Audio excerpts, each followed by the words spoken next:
mainly my objective or focus is how to build a simulated process in a Simulink and MATLAB environment, and how to implement the control strategy on that process.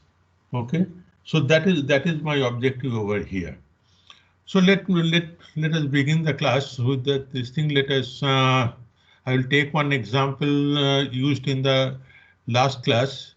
So let me start recording.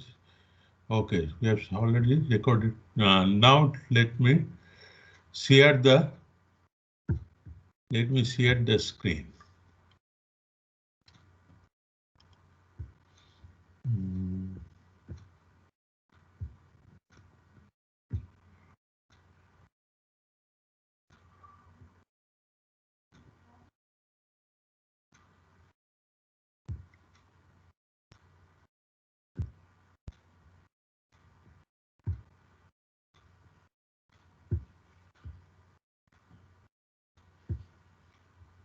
Okay.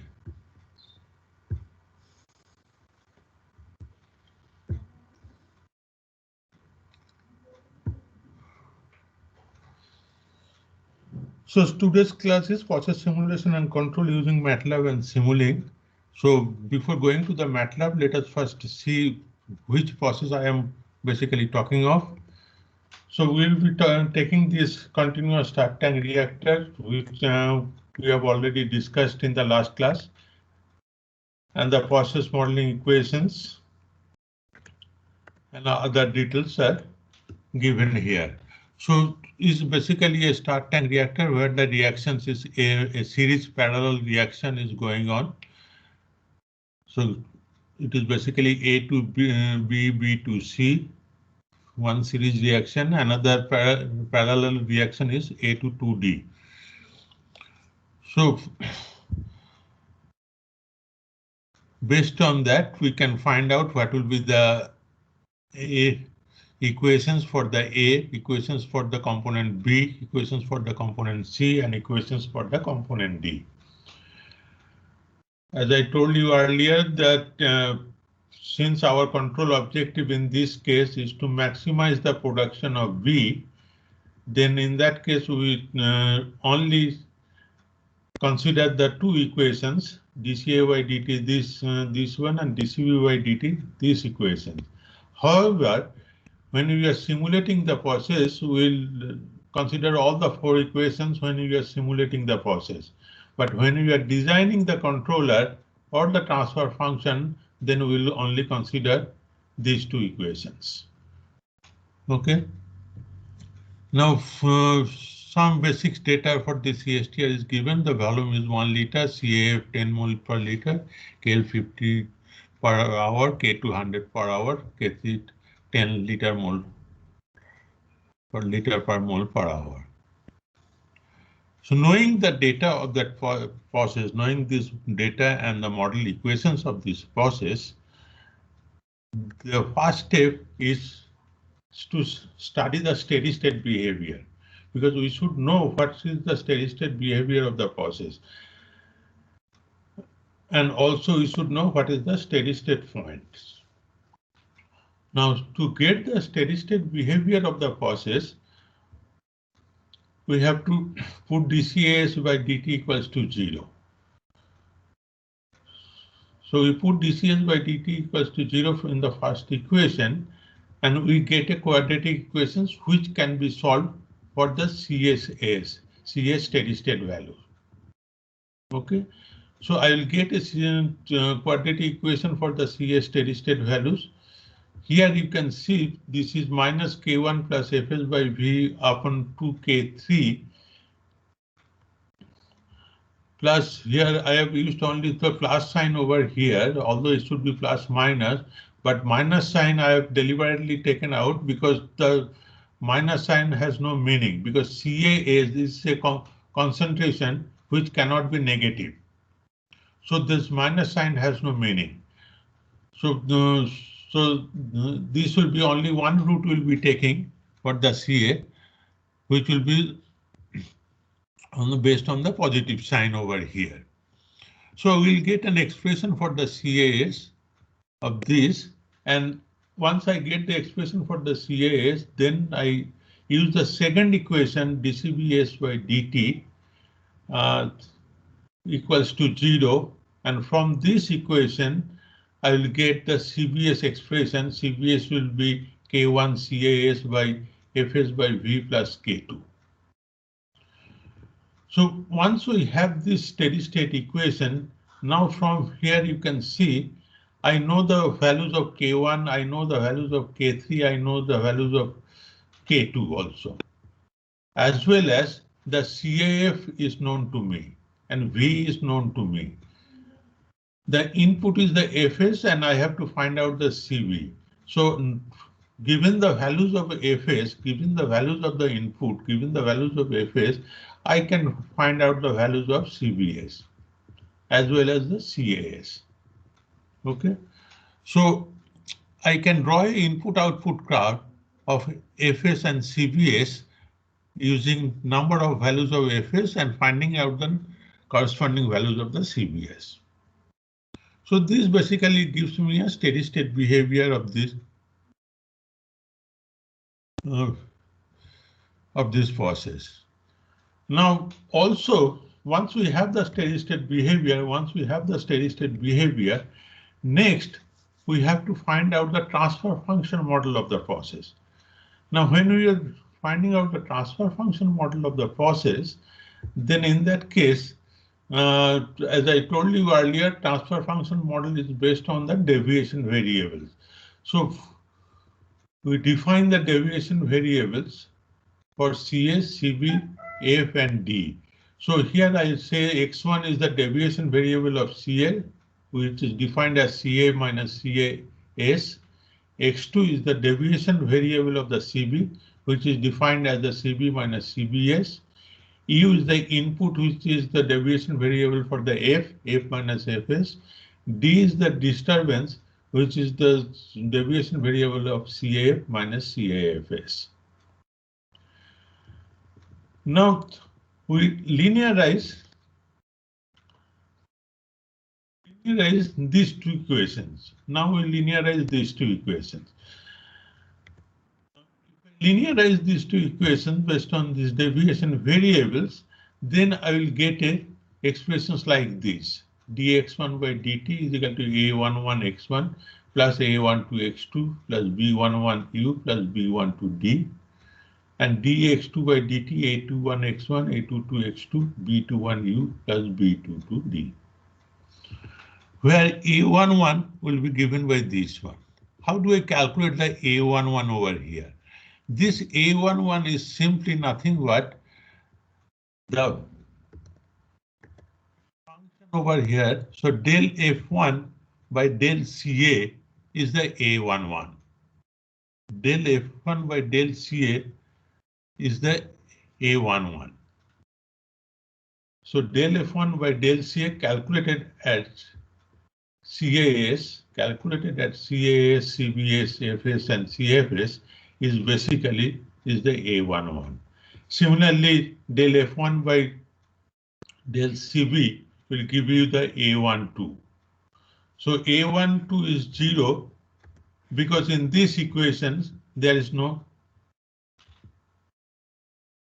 just to get the point. So in this equation there is no CB involved. So that's why A12 is 0. Similarly, I calculate the B11, which will be del F1 by del U or del F. Then it will be given by this expression. Similarly, I will calculate for the B12, which will be del F1 by del CAF. For the second equation also, we will calculate A21 using the similar method. Here it will be del F2 by del CA1, del A22 will be del F2 by del CB, del F2 by del U, and del F2 by del D, del CAF. So using this, I will get this B12, A21, A22, B21, and B22. This I am not elaborating because this is a basic knowledge, your basic process control course. You have already have done the transfer functions model. So I just gives brief recapitulation on this to how to build a transfer function model for a system. Okay, so once we get the transfer function model of the linearized equations of this system, then we'll take a Laplace transform. Take a Laplace transform of this process and I will get an expressions like this. So for the first equations, I will get expressions like this. For the second equation, I'll get expressions like this. Here, I have removed this A12 term is 0, B22 term is 0. So I have removed this A12 term and B22 term over here. So I'll get this final expression of this. Now solving these two expressions, I will get this x2s equals to this one. So this is basically my process model in terms of transfer function model. In terms of transfer function, this is basically the process model. So x2s is equal to gps us plus gds ds. Okay, and the steady state data I will get of this value, which now using MATLAB we'll try to find out.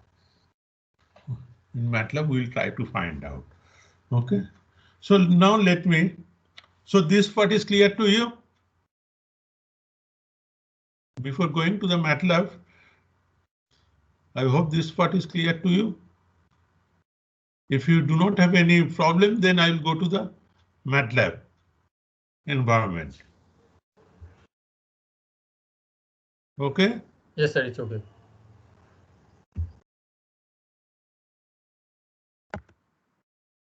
Okay, so then let me go to the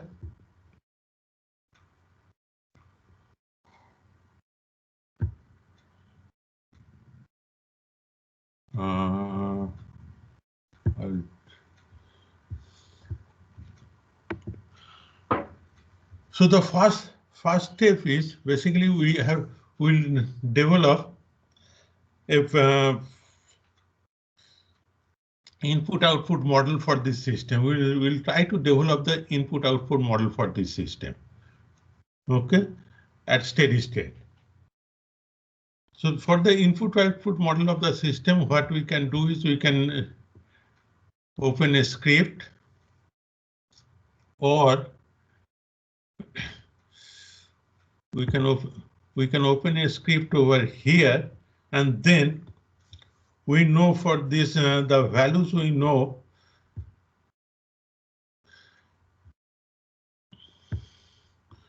Where K1, K2 and K3 50, 100 and 10 it is given and V is 1. So I will write K1 is equal to 50, K2 is equal to 100, and K3 is equal to 10. V volume of the reactor is 1. CAF is 10. And then I write down the expressions for the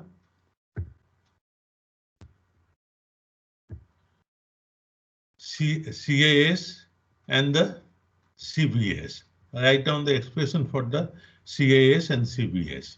So CAS is minus K1 by Fs F by V by 2 K3. So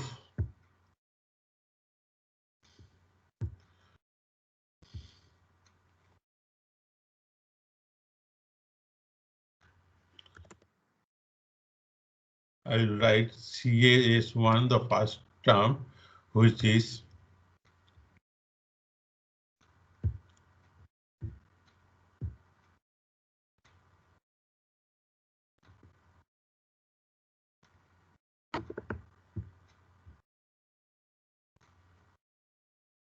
Just bear with me. Q1 F by V to K3.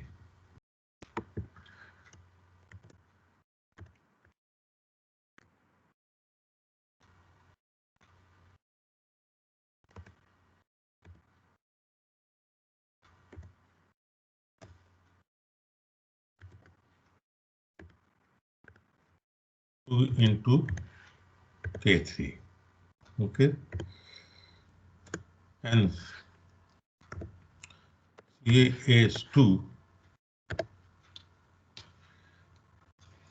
I will take it from here basically, so that I do not have to write every time, maybe from here or from here. CAS2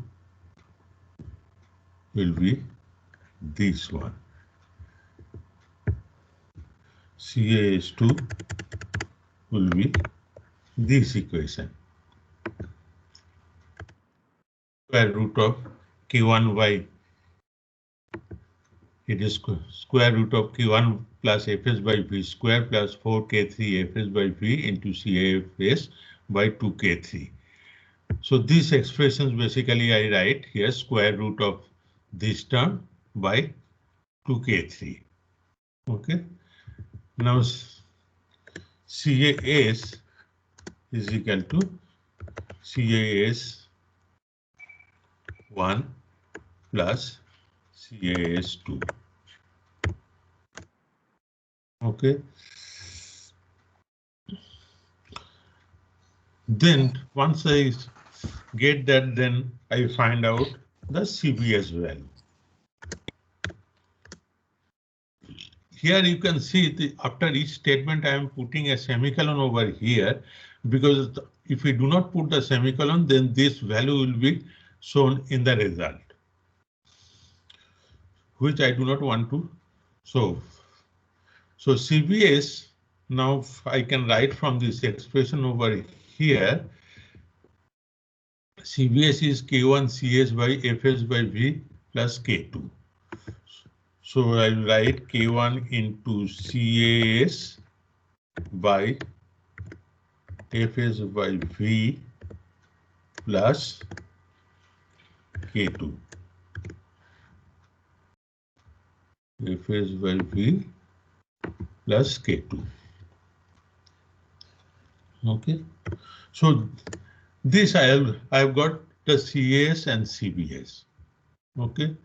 Now my objective over here is to find out the values of CBS, knowing the values of Fs. Let's say Fs is equal to some value, let's say 60. So if I have a Fs is a value of 60, then I run this. So if I run this one,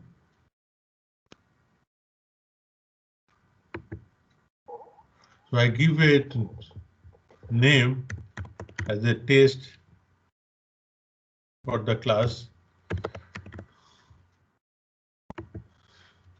and I find there is a function variable v, which is undefined function, because here I have used all a small v. So what we can do over here is I put as capital V, or I declare a term over here as Fs over V, which is Fs by V, and here I write FSOV. Here also I write FSOV. Okay. Now hopefully, because all other cases I am writing the FSOV. Hopefully now there will be no error for this case. So I run it again and I find again an error, which is basically called the CFS. So here I put CFS over here. So I put this one as CAF and I run it over here. Now the program runs. So I find here the CBS value, which is minus 168.9103. Why it is so?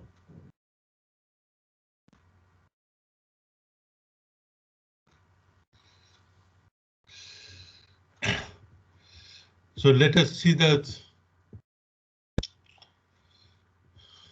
problem over here.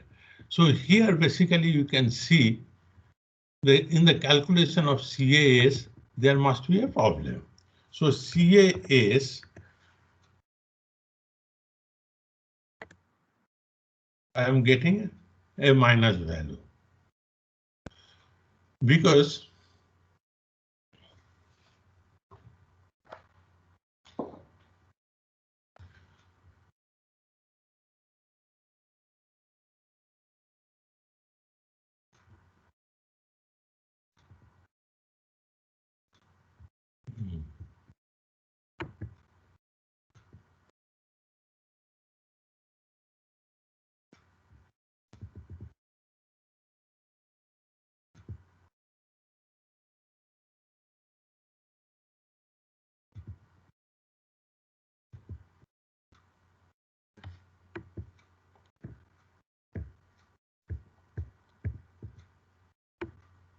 let me just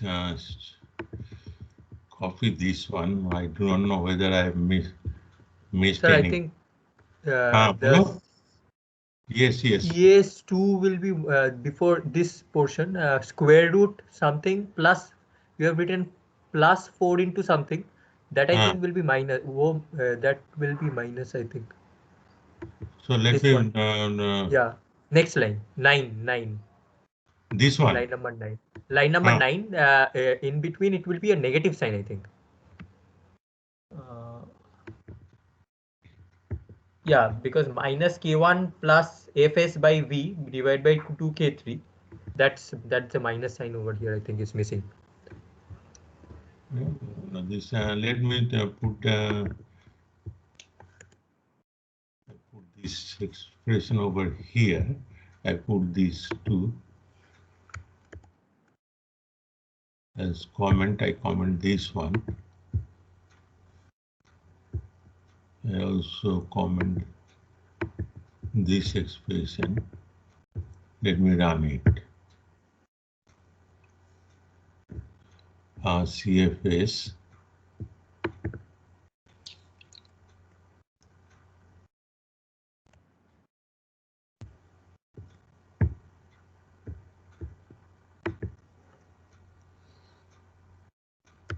CAS is 4. Okay. So in the square root, I think I did some mistake. That's why the problem is coming.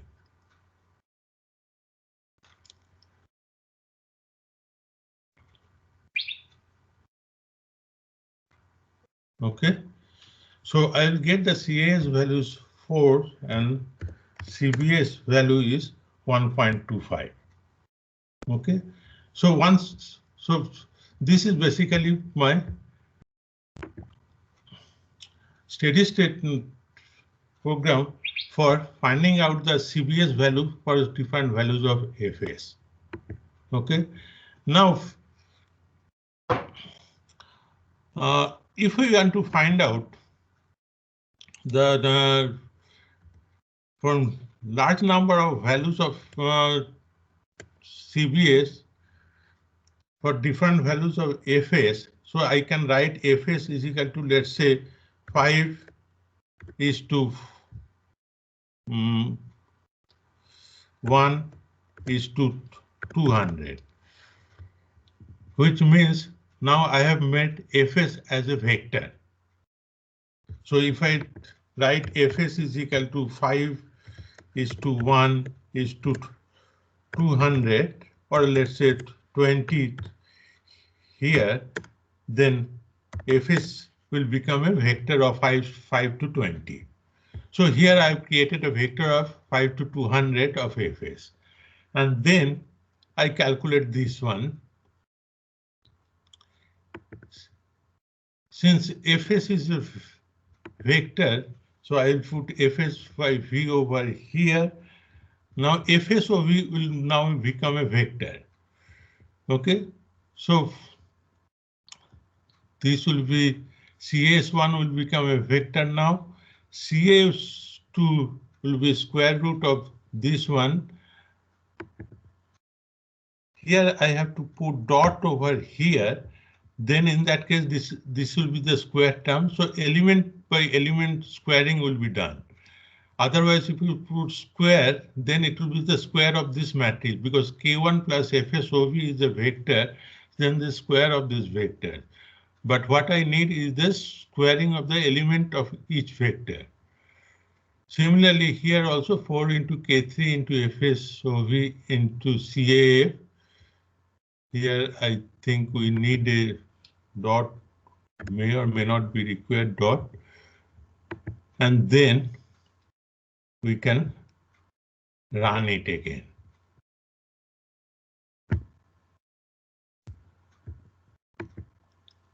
So I can see the size of CBS.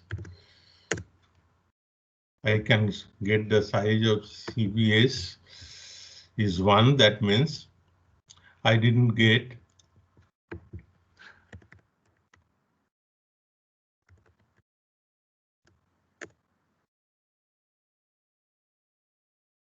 CAS of 196. Now here you can see in the CAS, this will be, I have to give dot 1 dot over here dot slash so that there will be element by element division. Now if I run it, then I will get CBS as a vector.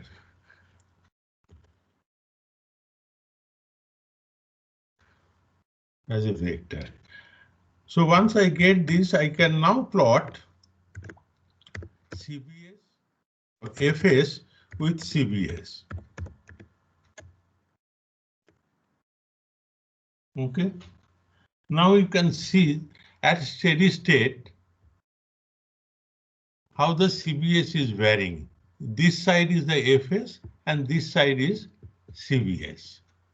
So how the B concentration reaches a maximum value over here, it reaches a maximum value over here, and then it falls off. And obviously our objective is to calculate. Our objective is to calculate or to control or maximize the production of CB in this reactor. So I will control the reactor in such a way that I will always get a maximum of CB. Okay, so this basically gives you an analysis of the steady state input output steady state curve. Input output steady state curve. Okay. Also, I can also find out from this input output steady state curve. Also, I can find out that let's say at some values 1.2 or so, I can find out what is the value over here. I can find out what is the value over here. So I can find out at 42, this is the value, at 118, this is the value, right? Also, we can also find out what is the maximum value over here. What is the maximum value over here? So this also we can find out from this program itself. Here I have taken interval as 1. So let me take this interval at a very small value. So let's say 001. We'll take an interval of 001. Okay, and then we run this one.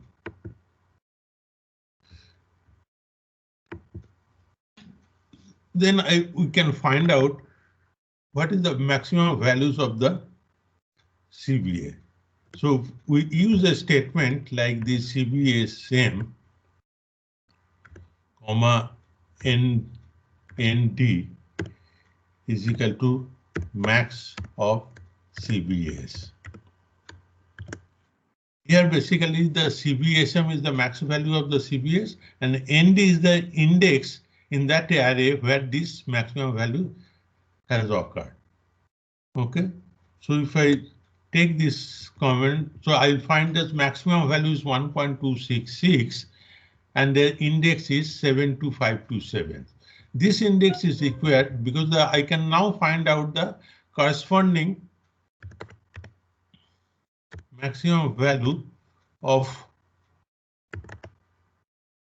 CAS. So I'll use this command over here.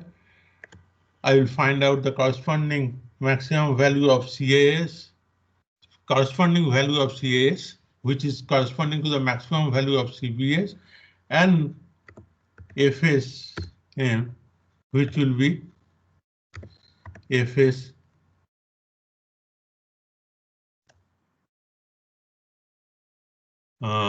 ND is a 77.526. Okay, so we'll get this, the maximum values of this one. Okay, so we'll put this comment over here. We put this comment over here. So we'll put FS CBSM comma ND is equal to CBS max CBS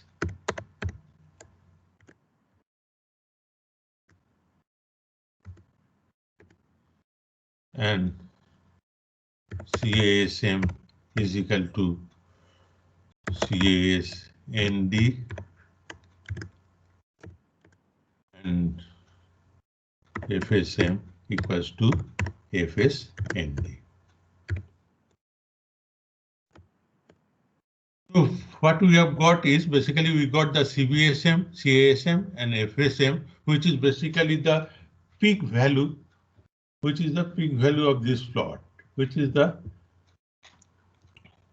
peak value of this plot, which is the peak value of this. Somewhere here, which is the peak value of this plot, or this input-output plot. Okay.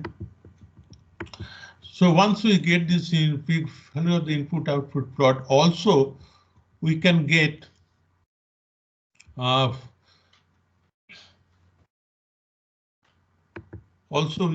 values of other parameters. Like here I put the peak values. First row is the peak values of the CB, and if I take CB as 1.25, then it will be F will be 60, CA will be 4, and F will be 100, CA will be 50. So at 1.25, you will have, for the same value of CB, you will have two different values of F and CA. Two different values of F and CA. So it's somewhere here at 1.25, somewhere here, or somewhere here. You'll get two values, same two values of CB. So using this code also, you can find out those two values of CBS and CAA. Okay, so I put those values over here since I know already. So I put these two values over here. Say let's say CBS1 is 1.25.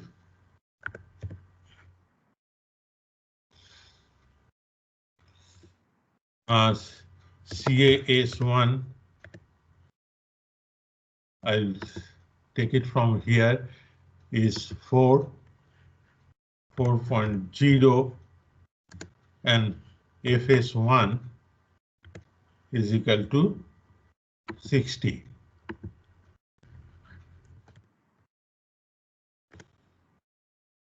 Similarly, I can find out the CVS2,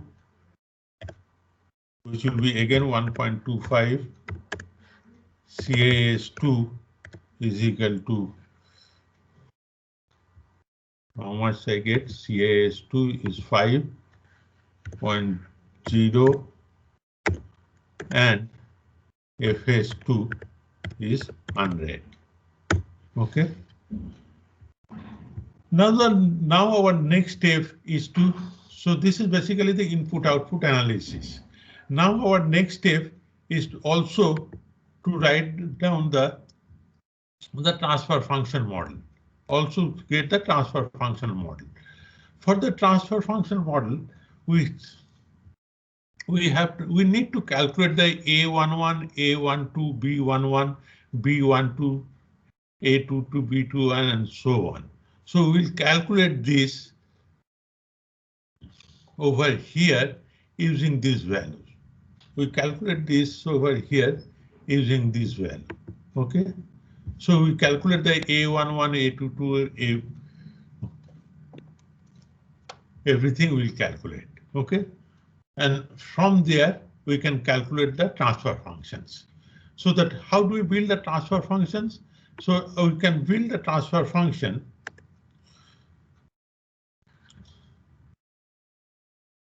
using, let's say, we have to build the transfer functions of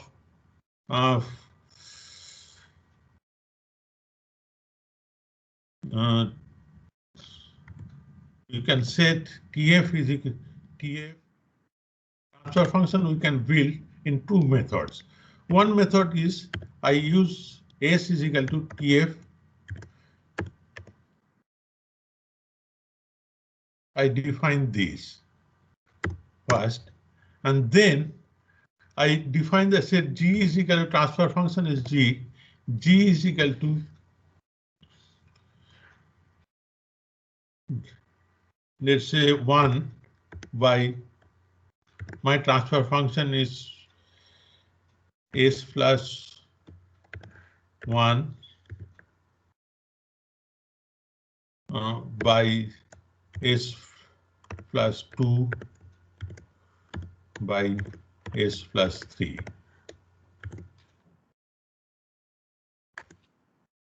So I will have a transfer function of G.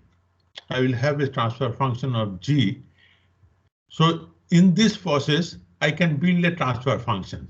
So here also I can have this A1, I can calculate A1, A2, B1, B2, this thing, and then I can build a transfer function using these expressions because I know that B2, A1, B2, this thing, and then I write down the expression for the transfer function. So I will get a transfer functions of this form.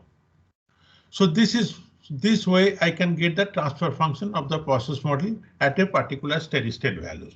At a particular steady state value. So for each steady state values, I will get the different values of A1, A1, A2, and so on, all the coefficients, all coefficients of A coefficients, B coefficients, and based on that, I will get the transfer functions for the individual transfer functions for each cases. For the maximum cases, case 1 and case 2, I will get the transfer functions G1, G2, and G3. Okay. So this way I can get the transfer function model of the process. I hope this is clear to you. Is it clear?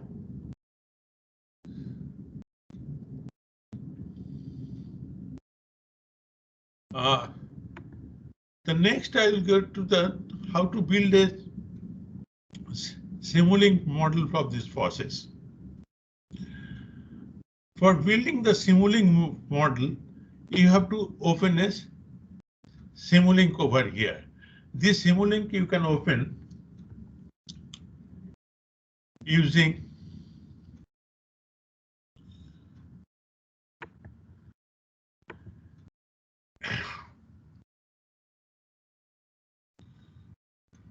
using a Simulink model over here. So using a Simulink model, if you open a Simulink model, then you will have this one. Okay. Now here basically after opening this, then you go for a library, open the library browser, and then we can develop a Simulink model of the process using an S function examples. So we use the X function examples over here, and then I click on the MATLAB S functions. And then I go to the level 1 MATLAB files. And I will go to this example over here. So here basically this is a script already given in the MATLAB example, so which is basically S function template. So using this template, we can build a Simulink model for the process. So here basically we will say, let's say we'll build a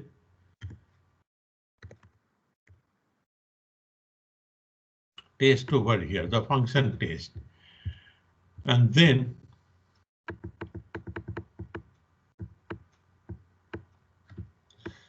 these portions will not touch. These portions you can go through this.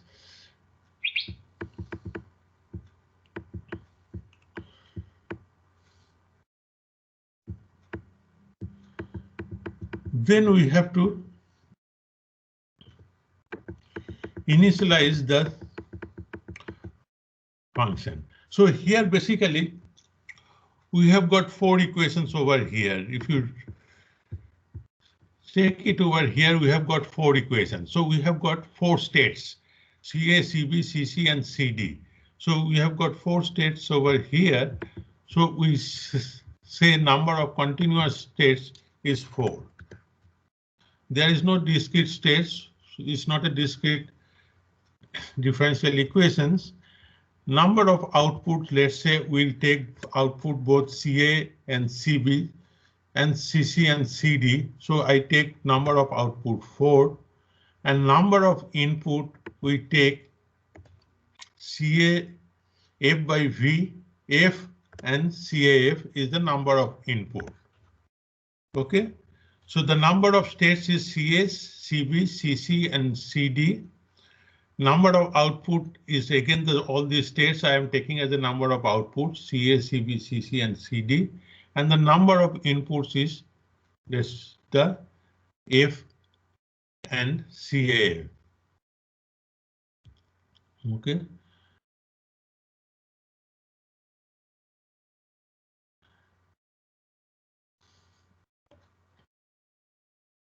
Now the sizes of direct feed through, if you go through this over here, the direct feed through is basically required when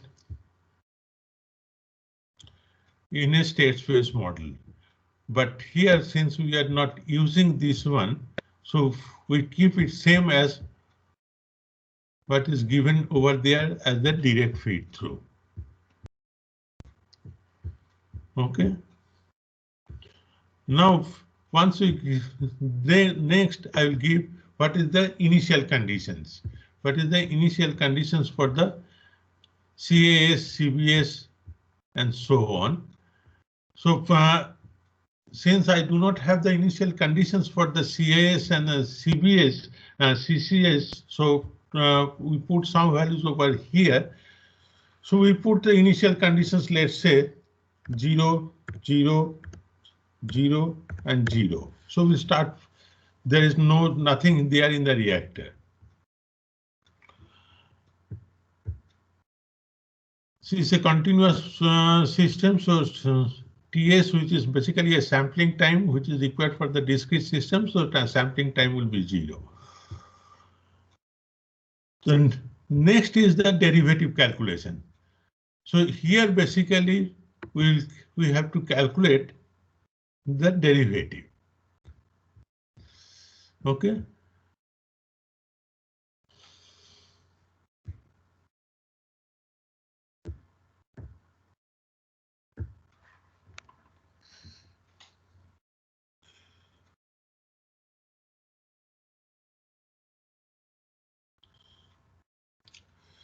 So here what we can do is, now we can calculate the derivatives. Derivatives we can write, say, let's say dCA by dCA dt equals to the equations over here. dCA dt, the equations over here. Okay.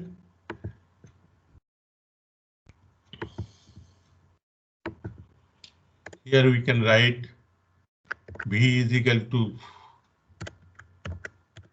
1. We can write, and this way you can write, or rather than writing everything, I can take from the one of my examples. To show these things. So here basically the same thing what we have done over here. Okay.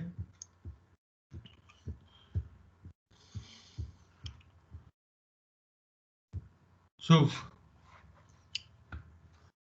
we have taken the input, the volumetric flow rate.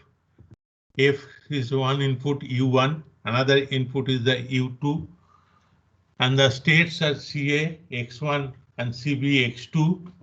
We have taken the parameters K1 5 by 6, K2 5 by 3, K3 5 by 6. The volume we have taken, and then we write these equations over here. So this basically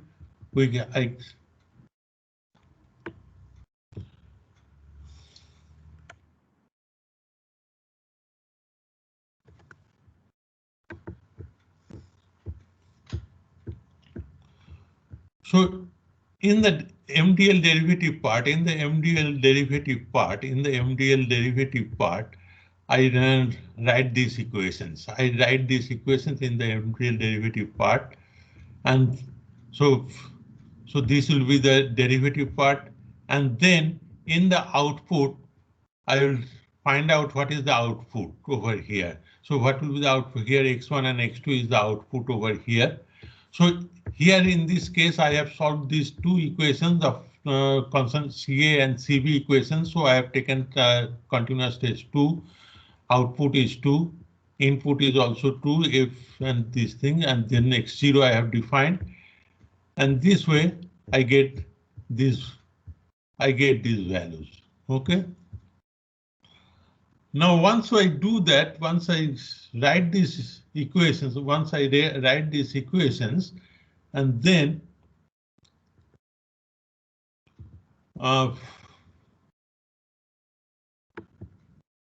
here basically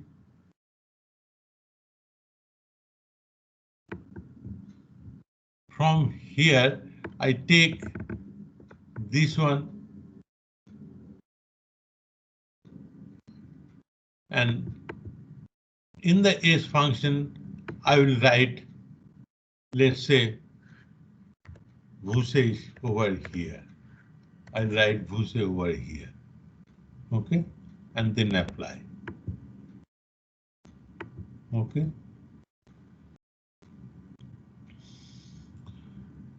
Once we do that, then I connect this with the input over here. So I click the source.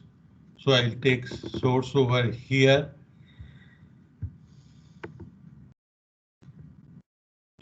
Some constant value.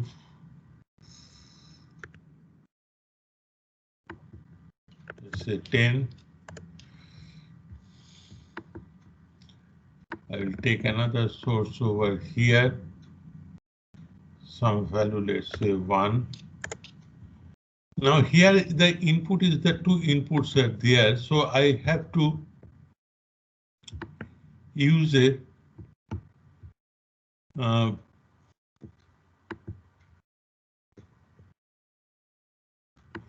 block which is called a multiplexer block.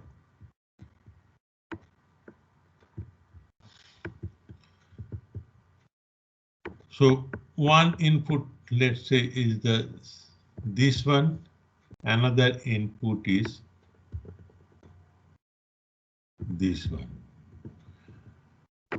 The first thing you have to check whether if you click on the edit, you'll get this function over here, and here you have to check this U1 and U2. So U1 you have taken is the volumetric flow rate, and U2 is the concentration. So in the MATLAB block over here, it will be this one is your U1, this one will be your U1, and this one will be your U2. Okay, so this is the CU2, which is basically the, I will write value is, let's say CAF value is 10. So I take this one, and this value I take some value of 10, let's say of 0.1 or 0.2 or something like that. Okay, and then the output also we can take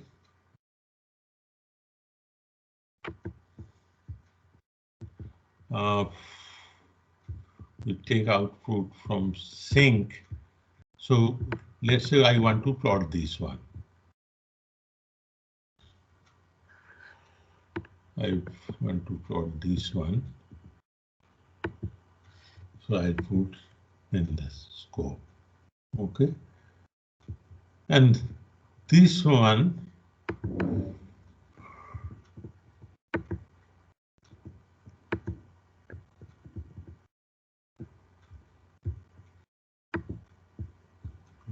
let me run this.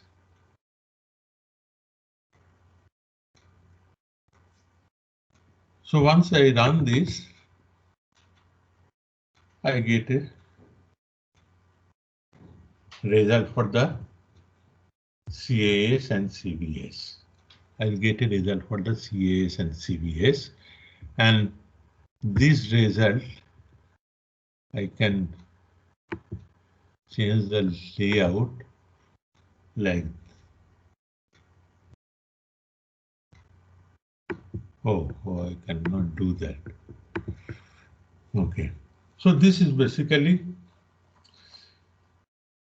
this is for the CAS I'll get, and for the CBS I'll get this nature. For the CBS I'll get this nature.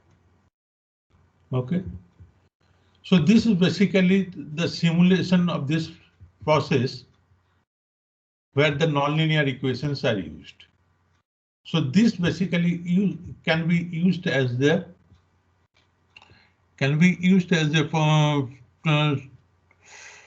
process on which I can use the controller. Okay, so is it clear to you? So let me take the feedback from you. Is it clear to you what I have told? The time is limiting, so I could not show you everything. Maybe in another class I can show you. I think one more class, if you could. So I will take another class Yes, to show you the details of this, to do a case study on this. Okay. So, but if you try yourself, I am sure you can do it yourself. Okay. So from the next class onwards, we'll start with the review of the feedback control theories, specifically the conventional control strategies, which is basically feedback control strategy, and the conventional controller, which is a PI controller, which is a PID controller. So what we'll do is we'll take a process, how to design a PID controller, what are the methodologies for design a PID controller, how do I identify a system. If I do not have a process model, then how do I identify a system from the process data? All these things now we'll discuss in the review of the process control theories. So that will start from the next class onwards. Okay. So if you have any questions, you can ask. Otherwise, I will end this class today. Sir, what is feed through? Hello? Sir, what is feed through? What is? Feed through. Sir, the MATLAB code. Feed through. Yes. Okay, feed Yes, through is basically, if I do not know whether you know the state space equation or not. A state space equation is basically called the x dot is equal to fx plus gx into u. Okay, so fx is the function and fx is the function of x and gx is the function of x which is multiplied with u. Okay, and the y which is basically the state function, and that is also called the output map. Output map, y is the output. So how y is related to the x and u. So y is equal to, let's say, another function cx plus du. Now, if y is like cx plus du, then y has a connections with the u. Then y has a connections with the u. So then in that case, the direct feed through will come into the picture. That means that u also go to the y. Then this direct, when we are calculating, then y, then that direct feed through is required there. Okay. So when we are calculating y, then in the u will also be used for calculating the y.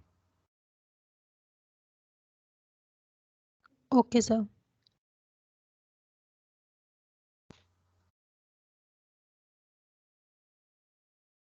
Okay.